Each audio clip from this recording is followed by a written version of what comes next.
بسم الله الرحمن الرحيم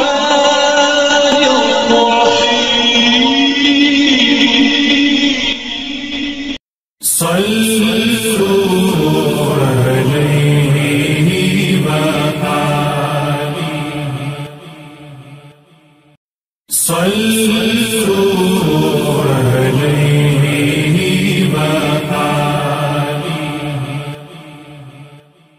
وحی کی اقسام کے متعلق ہم بات چیت سنتے رہتے ہیں کہ وحی انبیاء علیہ السلام پر آتی ہے تو اس کی مختلف صورتیں ہیں جس کی ہم وضاحت کرنا چاہتے ہیں۔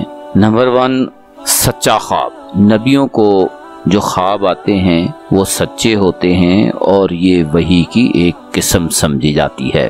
نبی صلی اللہ علیہ وآلہ وسلم پر ابتدائی وحی یہی تھی۔ نمبر 2، فرشتہ نبی کو دکھلائی دیتا ہے اور وہ آدمی کی شکل اختیار کر کے بات کرتا ہے، تو اس صورت میں کبھی کبھار صحابہ نے بھی فرشتے کو دیکھا۔ نمبر 3، فرشتہ آپ صلی اللہ علیہ وآلہ وسلم کو دکھلائی دیے بغیر آپ کے دل میں بات ڈال دیتا، یہ وحی کی تیسری قسم ہے۔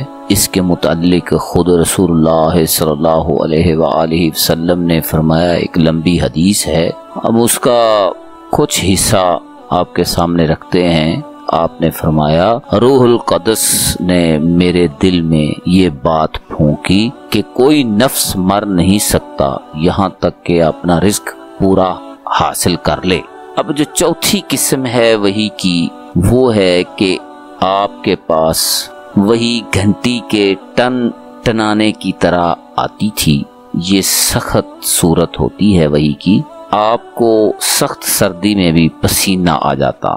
پانچویں وحی کی جو قسم ہے وہ یہ ہے کہ آپ صلی اللہ علیہ وآلہ وسلم فرشتے کو اصلی اور اس کی پیدائشی شکل میں دیکھتے تھے، اور جب اللہ چاہتا تھا، جس کا تذکرہ اللہ نے سورہ نجم میں بھی فرمایا ہے۔ چھٹی قسم وحی کی وہ ہے جو اللہ رب العزت نے معراج کی رات ڈائریکٹ رسول اللہ صلی اللہ علیہ وآلہ وسلم کو احکامات دیے جب آپ آسمان پر تھے۔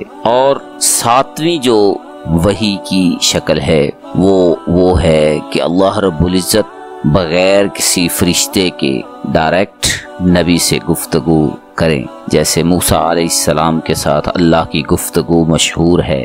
نبی صلی اللہ علیہ وآلہ وسلم کے ساتھ یہ جو شکل ہے وہ معراج والی حدیث میں ملتی ہے کہ اللہ رب العزت نے نبی صلی اللہ علیہ وآلہ وسلم سے ڈائریکٹ بات کی۔